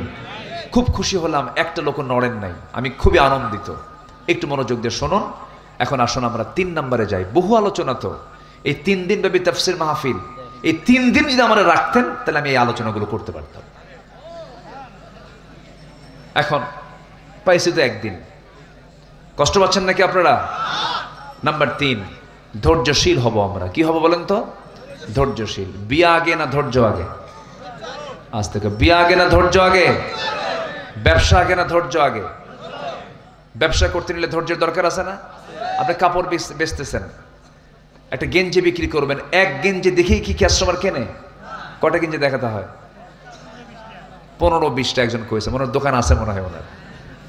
তাহলে 10-15টা গেঞ্জি দেখানোর পরে একটা গেঞ্জি তার পছন্দ হতেও পারে, নাও পারে। হয়তো সে পছন্দ করলই না, আপনি আধা ঘন্টা ধরে দেখালেন তার, এরপরে কয় আছে কি বলেন? আছে কি না? আছে, হলো না, চলে যাচ্ছে। আপনি কি করবেন? মন জ্বলে যাচ্ছে, রাগ উঠতেছে, কিন্তু এরপরও যখন ও বলতেছে ভাই চলে গেলাম, আপনি যদি রাগ করে থাকেন কাম হবে? একটা মানে কৃত্রিম মার্কা, মনে হাসি নাই, রাগ ঠিক আছে, হ্যাঁ ঠিক আছে জান, মানে একটা হাসি মারলেন, কিন্তু হাসির মধ্যে মানে ভিতর থেকে হাসি নাই। ও তো কিনলো না, কিন্তু আপনার এই অভিনয় করতেই হবে, নচেত ব্যবসা হবে হবে না। ধৈর্য। কি হাসি? হ্যাঁ, ও ঠোঁটের হাসি। দেখছেন আমি, দেখেন কি সুন্দর ভাষা বলে ফেলছে, আলহামদুলিল্লাহ। ঠোঁটের হাসি, মনের হাসি না। কিসের হাসি? ঠোঁটের হাসি। দেখেন মুরব্বীদের কথাগুলো কত সুন্দর, এক সুন্দর একটা ভাষা বলে ফেলছেন, ঠোঁটের হাসি। আপনাকে দিয়ে তাকে বিদায় করতে হবে। আর যদি এরকম না করে 15-20টা কাপড় দেখানোর পরে সে একটাও নেয় নাই, নে কি কথা বোঝেন না? এই যে বাইন্দা নেবো, বাইন্দা বাইন্দা পিটবো, কিন্তু এতক্ষণ ধরে তুই আমার দেখালে কেন? কি কথা বোঝেন না আপনি? দেখলে কেন? ব্যবসা কি হবে? ব্যবসা হবে? ব্যবসা হবে হবে। ধৈর্য আগে। কাস্টমারকে আকৃষ্ট করার জন্য ধৈর্যের পরিচয় দিলে পরে আপনি দোকানদার হতে পারবেন। আপনাকে বহু ভাষায় কথা বলবে, কথা হজম করতে পারলে আপনি ব্যবসা করতে পারবেন। আবার বাড়ির যে বউ আছে, বউটা সোজা হারে না বাঁকা হারে? আজ থেকে সোজা হারে না বাঁকা হারে? আল্লাহ পাক পুরুষকে করেছেন সোজা হাড়, মেয়েদেরকে করেছেন বাঁকা হাড়। মেয়েরা একটু বাঁকা প্রবণ হয়, আল্লাহ পাক তাদেরকে বাঁকা করে সৃষ্টি করেছেন। আল্লাহ পাক যে ভালো জানেন তিনি এটা কোন রহস্যে রেখেছেন। মেয়েরা তো অনেক ভালো হয়, তারা অনেক ভালো মানুষ। আপনি তাদেরকে যত প্রশংসা করবেন তারা তত খুশি হয়। আর পুরুষকে যত প্রশংসা করবেন, পুরুষ বলবে মতলব কি, এত প্রশংসা করে কেন? কথা বলছেন না? আল্লাহকে একটা জাতকে এক এক রকম করেছেন। এখন বিয়ে করলেন, ধৈর্য নাই, বউ টিকবে না। এখন প্রশ্ন করব আমি, বলুন তো বিয়ে আগে না ধৈর্য আগে? বিয়ে আগে না ধৈর্য আগে? ধৈর্য আগে। সেই দিন একজন মহিলা ফোন দিয়ে আমাকে বলে, হুজুর আমার স্বামী সকালেও তালাক দেয় বিকেলেও তালাক দেয়, আমি কি আসি না নাই? কি কথা কি বুঝতেছেন? তালাক মানে সকালেও দেয় বিকেলে। তালাক কি আর এত দেওয়া লাগে? প্রত্যেক দিন তালাক দেয়, প্রত্যেক দিন কিছু হলেই তালাক মারে। এরকম জাতীয় কিছু পুরুষ আছেই, কিন্তু এই আছে না নাই বলেন তো? আছে না নাই? কিছু হলেই তালাক মারে। এই জাতীয় চরিত্র যাদের, আমি আমার ভাষায় বলবো বাঁশ গাছের যে ডাল, ওটা কি এলাকায় কি বলে? কঞ্চি। একদম পাকা বাঁশ, যেটা পাকা বাঁশের যে ডালটা আছে, এই ডাল এই কঞ্চি কেটে 7-8টা এক জায়গায় করে জুত মতো পিটার দরকার। তালাক টালাক দিয়া পরে আমাদেরকে ফোন দিয়ে বলে, হুজুর রাগের ঠেলায় দিছিলাম তালাক, এমনকি শাশুড়ি শুদ্ধও তালাক দিছিলাম, কিন্তু এখন কি করব হুজুর, উপায় তো নাই, বাচ্চা কাচ্চা আছে, একটু ব্যবস্থা করে দাও, একটু হালাল করে দেওয়া যায় কি? হুজুর কি হালাল করে দেওয়ার মালিক? আশ্চর্য কথা, বেকুব এগুলো সব। অসংখ্য পরিবার আছে স্বামী স্ত্রী পরিচয় লালন করে সংসার করছে, তালাক কোন দিন হয়ে গেছে, রীতিমতো জেনা হচ্ছে, জেনা হচ্ছে, জেনা হচ্ছে। আছে না নাই? এগুলো করা যাবে না, এগুলো হারাম। তালাক নামে আল্লাহ পাক সূরা নাজিল করেছেন, সূরাতুত তালাক। তালাকের পন্থা আছে, পথ আছে। 3 তুহুরে তালাক দিতে হবে, সালিশ ডাকতে হবে, বসতে হবে। ওয়াহজুরুহুন্না ফিল মাদাজি'i, বিছানা পৃথক করে দিতে হবে। বহু পর্ব, সব পর্ববাদ 100 তালাক। ওরে পিটন দরকার না। এখন বলেন বিয়ে আগে না ধৈর্য আগে? বলেন বিয়ে আগে না ধৈর্য আগে? আচ্ছা বলেন তো, এই কথাগুলো বলা কি শুধু জরুরি না মহা জরুরি? এই কথাগুলো কি বলার দরকার আছে? বেকায়দায় পড়ে যায় অনেক ফ্যামিলি, এরকম বেকায়দায় আছে, চরম বেকায়দা। এটা আপনি রাগ করবেন, রাগ করলে আপনি হেরে যাবেন। রাগ কোনো যোগ্যতা না, রাগ হলো জঙ্গল। রাগ কি? আর ধৈর্য হলো বাগান। ধৈর্য কি বলেন? বাগান। রাগে জঙ্গল, জঙ্গল জঙ্গল তো এমনি এমনি হয়, আর ধৈর্য যদি আনেন তখন এটা হয়ে যাবে হলো বাগান। বাগানে পরিশ্রম করতে হয়। ধৈর্য একটা যোগ্যতা। ধৈর্য যার মধ্যে থাকবে সে সাকসেস হবে, দুনিয়াতেও আখিরাতেও। আমরা ধৈর্যশীল হব। জোরে বলি ইনশাআল্লাহ, আর জোরে বলি ইনশাআল্লাহ। সকল নবী রাগী ছিলেন না ধৈর্যশীল ছিলেন? আমাদের আব্বা কে? আদম। বলেন কে কে? বলেন বলেন বলেন। আমাদের জাতির পিতা। এই 16 বছর কিন্তু পেঁচ লাগাইছিল। আমাদের জাতির পিতা কে? আরো যারা আমাদের জাতির পিতা কে? এই জায়গায় পেঁচ লাগাতে দেব না। যারা পেঁচ লাগাবে পেঁচ ছুটাইয়া ছাড়বো আমরা। মিল্লাতা আবিকুম ইব্রাহিম। মনে হয় খুব রাগ করতেছেন আপনারা, মনে হয়। ইব্রাহিম আলাইহিস সালাতু ওয়াস সালাম, এই 2 জন নবী খুব ধৈর্যশীল ছিলেন। বাপ তো বাপ না, আমাদের বাপ কে? আদম। জাতির পিতা কে? ইব্রাহিম। এই 2 জন বাপ খুব ধৈর্যশীল ছিলেন। আল্লাহ রাব্বুল আলামিন বললেন, কুল্লা হাবিতু মিনহা জামিআ। আদম হাওয়াকে নিয়ে দুনিয়ায় যাও। নেমে পড়লেন দুনিয়াতে।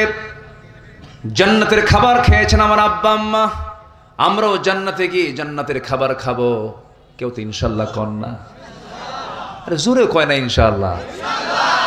জান্নাতে যাবেন না আপনারা? আমাদের বাপের ভিটা কোথায়? অনেকে চিন্তা করছে যে বামনহাট নাকি, বামন ছাতা। মহাদেবপুর বাপের ভিটা না, বাপের ভিটা জান্নাত। মনে থাকবে সবার? সবার কি মনে থাকবে? যেখানেই যা করি না কেন আমাকে জান্নাত নিতেই হবে, আমাকে জান্নাত নিতেই হবে, আমাকে জান্নাত নিতেই হবে। এটা হলো টার্গেট, এটা হলো প্ল্যান।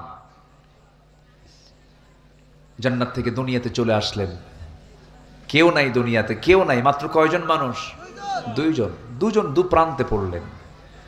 ধৈর্যের পিরামিড আল্লাহর দরবারে দোয়া করলেন, যে দোয়াটা আল্লাহ রাব্বুল আলামিন আমাদেরকে শিখায়া দিয়েছেন, কোরআনে আসছে। সবাই আমার সঙ্গে ঠোঁট মিলিয়ে বলুন, রব্বানা যালামনা আনফুসানা ওয়া ইল্লাম তাগফির লানা وترحمنا لنكونن من الخاسرين আল্লাহ জুলুম করেছে নফসের উপরে, মাফ করে দাও, মাফ না করলে আমরা তো ক্ষতিগ্রস্ত হয়ে যাব।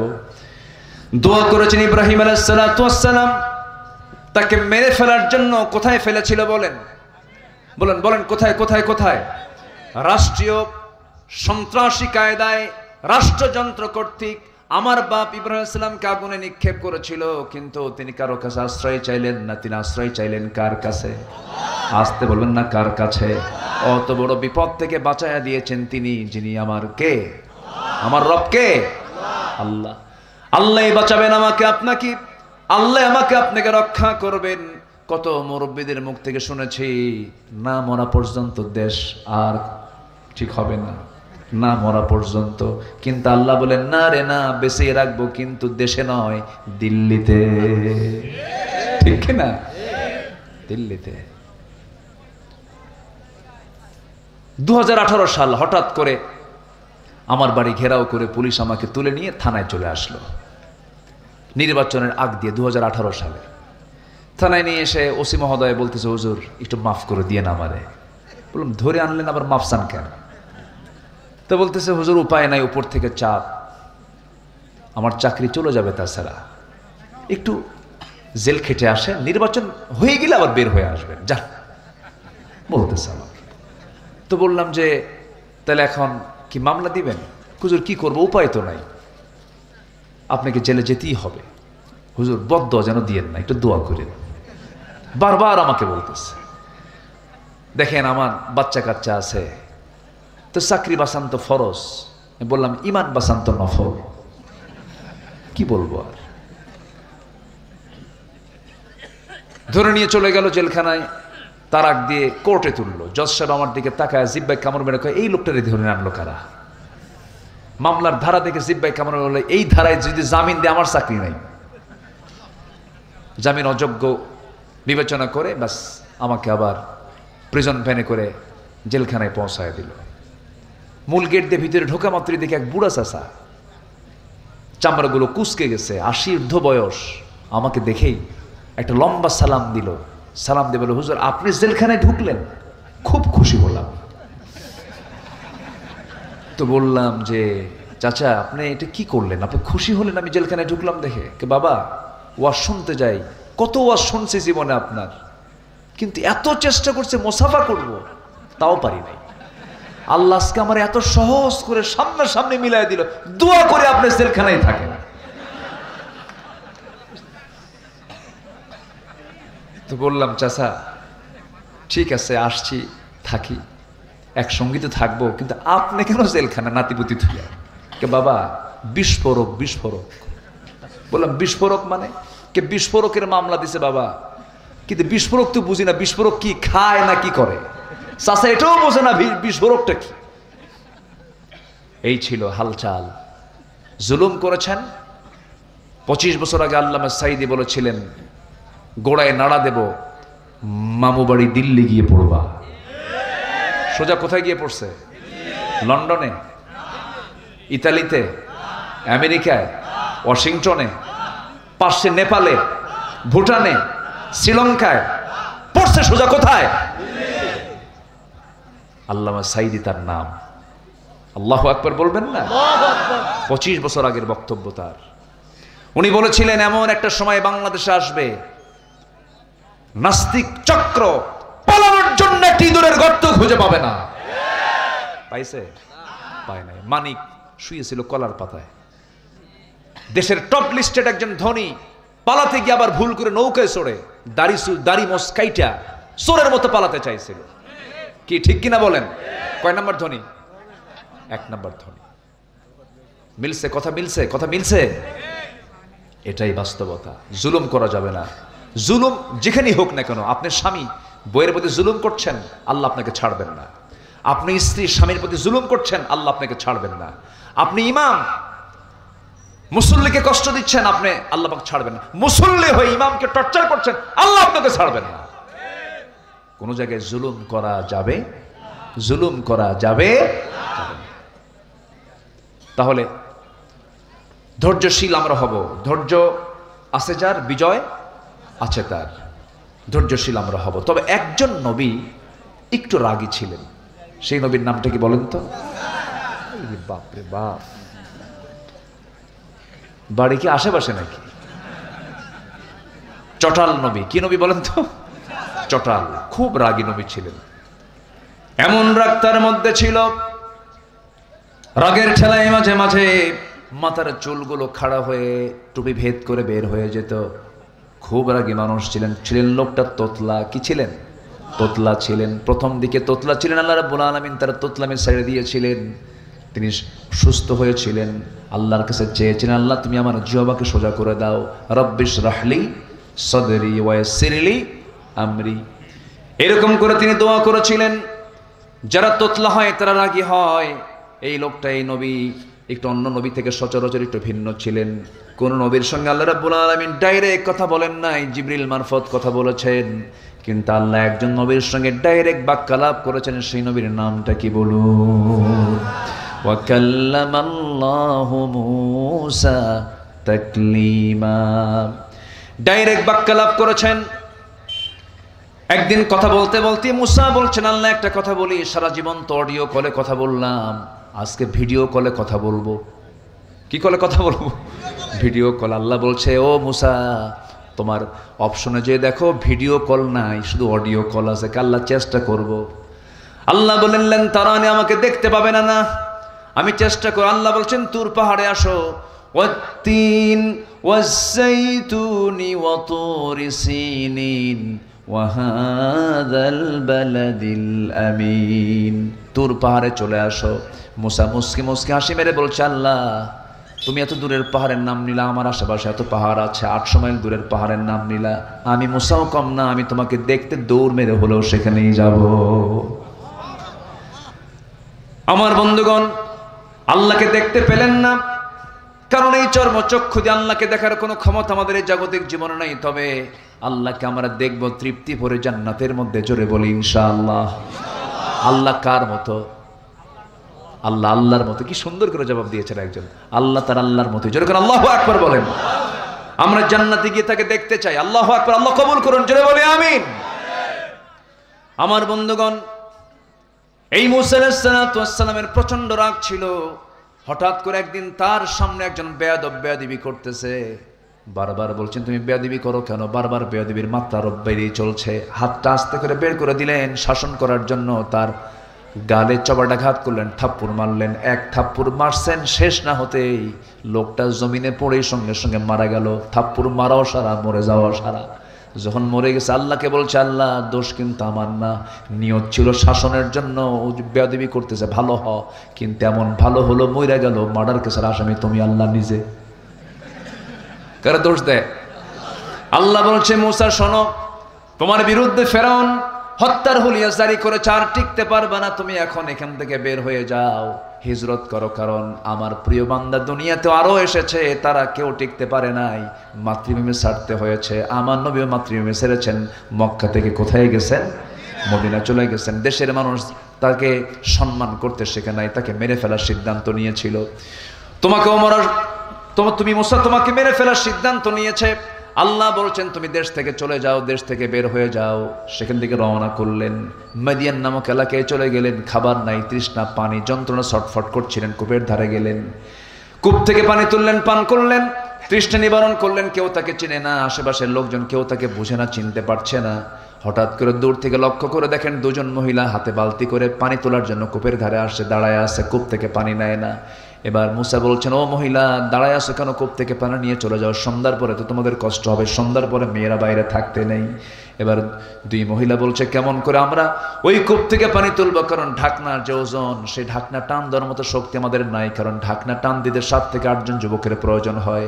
মুসা ভাবতেছেন, মহিলা বেচারি বেকায়দায় আছে, দেখি একটু সাহায্য করা যায় কিনা। এবার বলছেন, বালতিটা হাতে দাও। বালতি হাতের মধ্যে নিলেন, কূপের ধারে চলে গেলেন, ঢাকনা টান দিলেন, বাম হাত দিয়ে ধরলেন, সিটকে পড়ে গেল 14 হাত দূরে। দুই মহিলা মনে মনে এটা মানুষ না অন্য কিছু। 7 পুরুষের শক্তি একসাথে, এত শক্তিশালী যুবক তো জীবনে আমরা দেখি নাই। বালতি ভরে পানি তুলে নিয়ে এবার বলছেন যাও সোজা বাড়িতে চলে যাও, পাঠায় দিলেন। বাপ বুড়া মানুষ বলছে ও আমার কলেজার টুকরা সন্তান, প্রত্যেকদিন সন্ধ্যা হয়ে যায়, অন্ধকার হয়ে যায়, এত দ্রুত আজকে কেমন করে আসলে, এত দ্রুত তোমরা আজকে কেমন করে পানি নিয়ে আসলে? এবার বলছে আব্বা কাভিউন আজিজ, শক্তিশালী এক যুবকের সন্ধান পেলাম, ঢাকনায় হাত দিল, ছিটকে পড়ে গেল, প্রচুর শক্তি, সে আমাদেরকে সহযোগিতা করেছে। এবার বৃদ্ধ পিতা বলছে ও আমার কলেজার টুকরা বড় মেয়ে, কালকে যাবে আমার পক্ষ থেকে আমার সালাম জানায় বলবে আবুনা শাইখুন কাবীর, আমাদের বাপ বুড়া মানুষ, ভালো করে চোখে দেখেন না, তিনি আমাকে আপনাকে দাওয়াত দিয়েছেন, আমার পক্ষ থেকে তাকে দাওয়াত দিবে, সে চলে আসবে। পরের দিন মেয়ে চলে গেছে, এবার বলতেছে ও যুবক আব্বাজান আপনাকে সালাম জানিয়েছেন, আমাদের বাড়িতে আপনারা দাওয়াত, আপনি আসবেন নাকি? উনি মনে মনে ভাবতেছেন আল্লাহ কি সুন্দর ব্যবস্থা করে দিলা, এখানে কেউ চেনে না, একটা বাড়ি ঘর চিনলে তো ভালোই হয়, যাব, কিন্তু যাব কেমনে, মহিলা বাড়ি তো চিনি না। এবার মহিলা বলছে চেনার দরকার না, আমি তো আপনাকে নিতে এসেছি, আমি সামনে সামনে চলবো, আপনি আমার পিছে পিছে আসবেন। মুসা আলাইহিস সালামের মেজাজ গরম হয়ে গেছে, রাগ তখন কমে নাই, খেপে গেছেন হঠাৎ করে খেপে বলছে এই মহিলা তুমি আমাকে কি পুরুষ মনে করো, তুমি মহিলার সামনে সামনে হাঁটবো, আমি পুরুষ পিছে পিছে হাঁটবো নাকি? এমন পুরুষকে আমি নাকি? আমি পুরুষ তেমন নই, নারীকে সামনে দিয়ে দেব, নারীর সৌন্দর্য আমার চোখে ধরা পড়বে, আমার চোখের গুনাহ হয়ে যাবে, না না আমি সামনে চলবো, তুমি আমার পিছে পিছে চলবে। এই 16 বছর এই জাতি ছিল পুরুষের পিছে না নারীর পিছে? কিসের পিছে ছিল? আমরা নারীর পিছে থাকতে চাই না। আসতে কোন কেন? আমরা কি নারীর পিছে নামাজ পড়ি নাকি? পৃথিবীতে কোনো নবীকে নারী ছিল নাকি? নেতৃত্বের জন্য পুরুষ না নারী? বলেন নারী না পুরুষ? পুরুষ।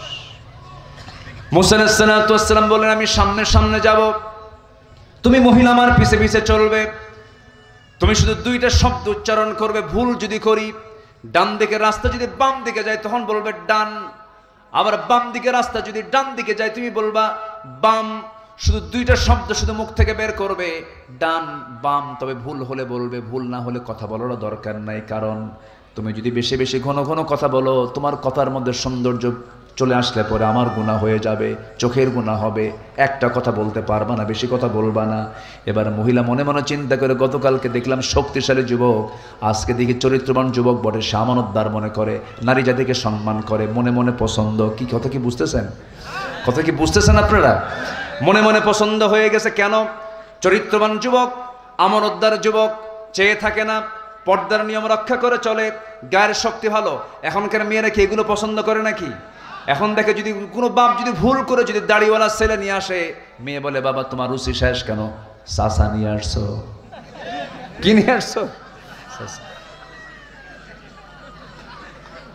মুসা আলাইহিস সালাম এবার কি করলেন?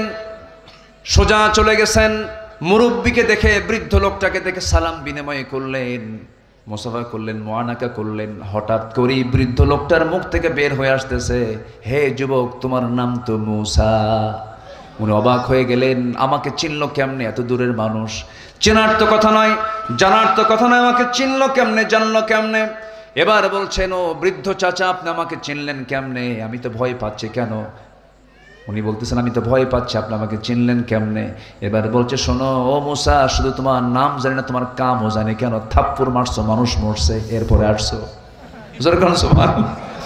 উনি থরথর করে কাঁপতেছেন আর মনে মনে চিন্তা করছেন, বুঝি এটা ফেরাউনের লোক হলো কিনা, ধরা পড়ে যায় নাকি। এবার বলছেন শোনো মুসা, কি চিন্তা করো? কোনো চিন্তা করার দরকার নাই, তুমি নিরাপদ জায়গায় এসেছো। আমি শুধু বুড়াদের কাতারের সাধারণ বুড়া আমি নই, আমি হলাম সেই ব্যক্তি। ওয়াইলা মাদিয়ানা আখাহুম শুআইবা, আমি হলাম মাদিয়ানবাসীর জন্য যাকে আল্লাহ রাব্বুল আলামিন নবী করে পাঠিয়েছেন, আল্লাহর পয়গম্বর শুআইব আলাইহিস সালাতু ওয়াস সালাম। আমি নবী, তুমি নবীর সামনে কথা বলতেছো।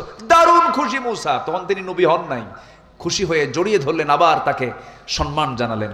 এবার বলছে শোনো, গতকালকে আমার মেয়েকে দেখেছ, আজকে আমার মেয়েকে দেখেছ, দেখার পর্ব শেষ করে দিলাম। আমার 2টা মেয়ের যে কোনো একটা মেয়েকে আমি তোমার সঙ্গে বিয়ে দিতে চাই, তুমি কি বিয়ে করবা নাকি? এবার মুসা বলছেন যখন তখন। কি কথা কি বুঝতেছেন? কি কি কি যখন তখন বিয়ে করব আমি। কিন্তু আল্লাহর পয়গম্বর বলছেন শোনো, আমি যে এই মুহূর্তে আমার মেয়ের সঙ্গে তোমাকে বিয়ে দিয়ে দেব, খুব ঝুঁকিতে আছে, খুব রিস্ক মনে হচ্ছে। কেন? তোমার রেকর্ড তো ভালো না, থাপ্পড় মারলেই মানুষ মরে। মেয়ে বিয়ে দিয়ে আবার কোন বিপদে পড়ে যায়। অতএব এখন তোমার সঙ্গে আমার মেয়েকে বিয়ে দেব না, তবে আমি তোমার সঙ্গে আমার মেয়েকে বিয়ে দেব। তোমার কিছু কাজ আছে কি? আমার বাড়িতে কিছু ছাগল আছে, ছাগলের পালগুলোকে তোমার পালতে হবে। 8 বছর হলে পরে অনার্স কোর্স, 10 বছর হলে পরে মাস্টার্স কোর্স হয়ে যাবে। তুমি যদি এই ছাগলগুলোকে লালন পালন করতে পারো, আমি আমার মেয়েকে তোমার সঙ্গে বিয়ে দিয়ে দেব, তোমার বড় উপকার হয়ে যাবে। আমি তো আল্লাহর নবী বলছি, তুমি কি মানবে নাকি? খুব সন্তুষ্ট চিত্তে গ্রহণ করে, আহারে আল্লাহর পয়গম্বর অর্ডার করেছে, মানলাম, করব। আচ্ছা বলুন তো, পৃথিবীতে সবচাইতে শান্ত ভদ্র একটা শান্ত জাতির একটা প্রাণী আছে, তার নাম হলো ছাগল। কি শান্ত না? শান্ত।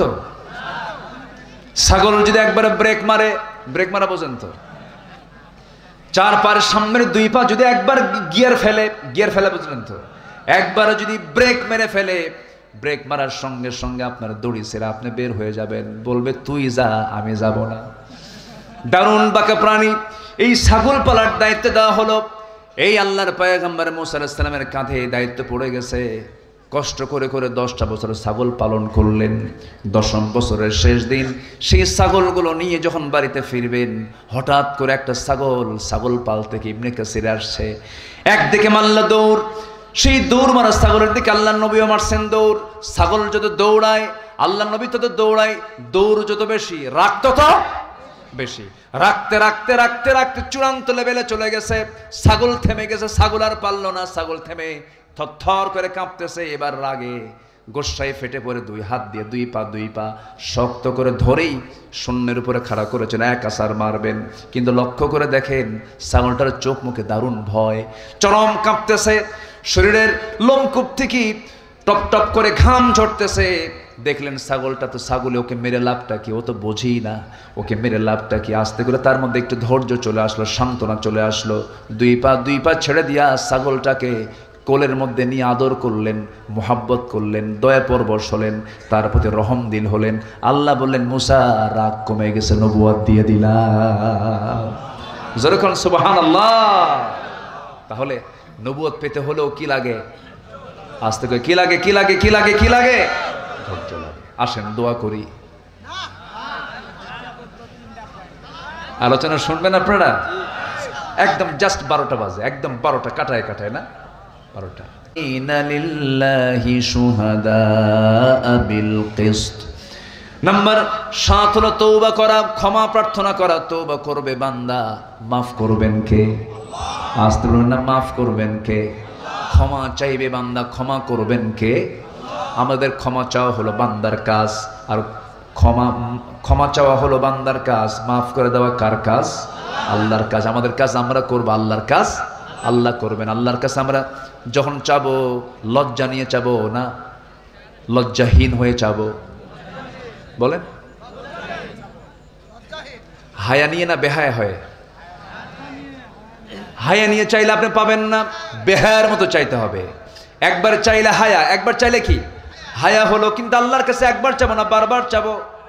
আল্লাহর কাছে চাবো আমরা হায়া নিয়ে না বেহায়া হয়ে। আল্লাহ দাও, দাও আল্লাহ, দাও আল্লাহ। হায়া না বেহায়া? বেহায়ার মতো চাইতে হবে, কোনো লজ্জা নিয়ে চাওয়া যাবে না। যা মনে চাবে চাবেন, বারবার চাবেন আপনারা। সবাই চাবো আমরা, জোরে বলি ইনশাআল্লাহ। নাম্বার 8 হলো আল্লাহ তাআলা বান্দার পছন্দনীয় কিছু গুণ দেখতে চান।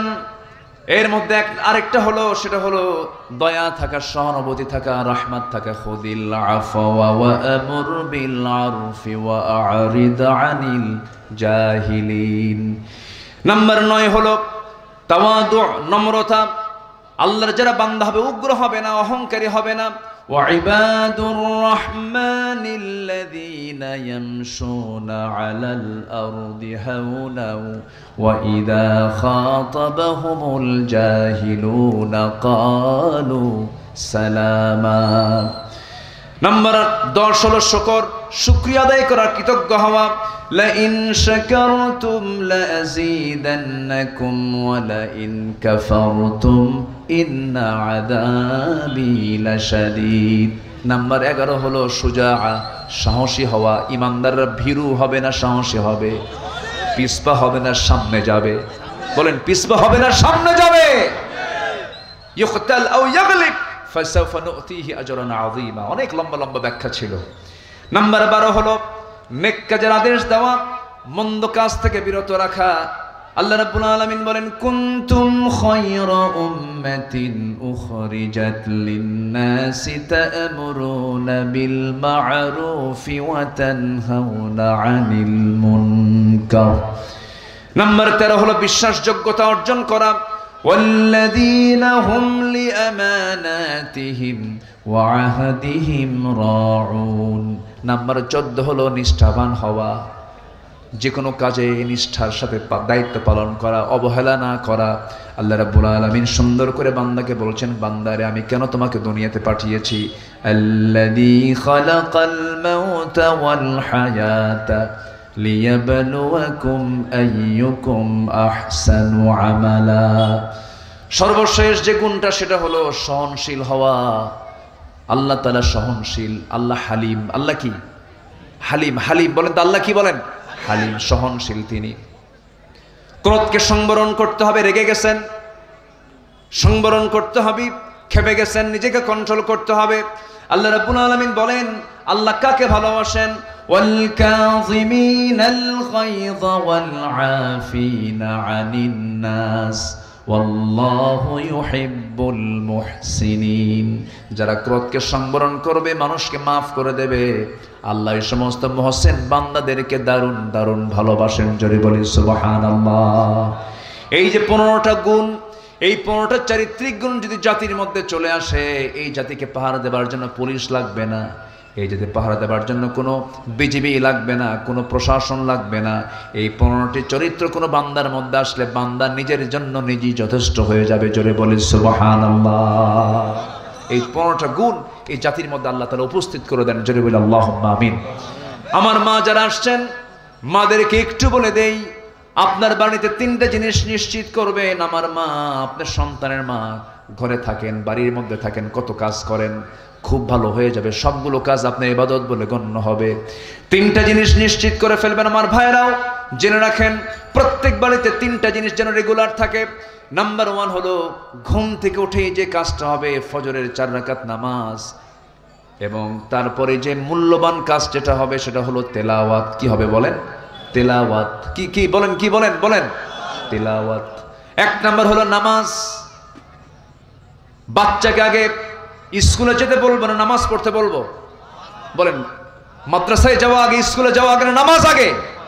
নামাজ আগে। নাম্বার 2 হলো তেলাওয়াত।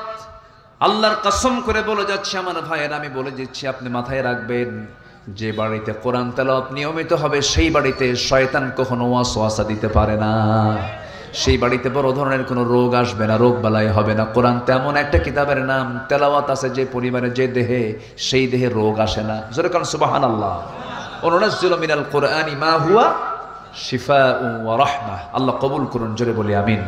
নাম্বার 3 হলো আমার মা, যে কাজটা আল্লাহ রাব্বুল আলামিন ফরজ আকারে দিয়েছেন সেটা হলো পর্দার বিধানটা নিশ্চিত করতে হবে। পর্দাটা বাড়িতে 16 আনা থাকতে হবে।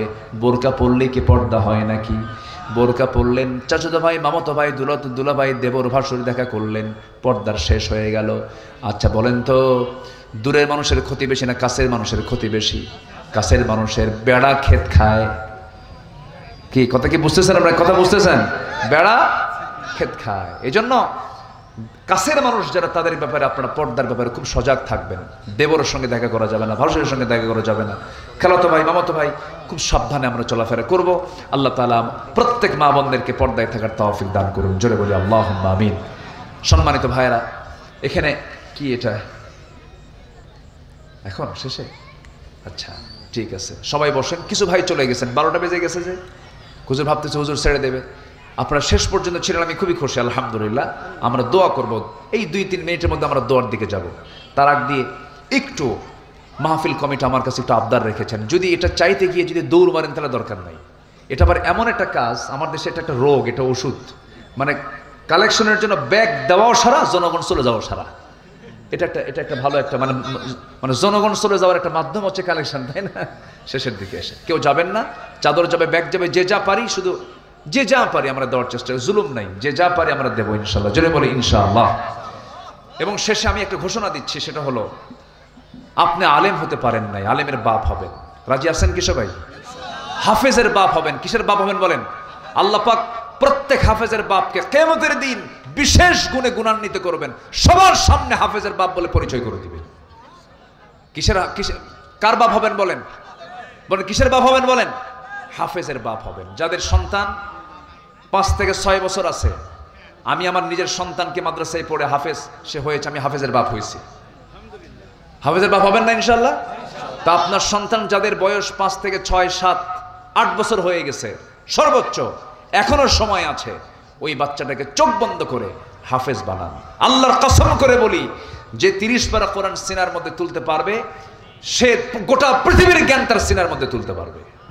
শুধুমাত্র সঠিক যদি দিশা, সঠিক লাইন, সিস্টেম, পদ্ধতি যদি সে যদি ওই অনুযায়ী যদি চলতে পারে। আমাদের শিক্ষা ব্যবস্থার মধ্যে অসংখ্য ত্রুটি আছে।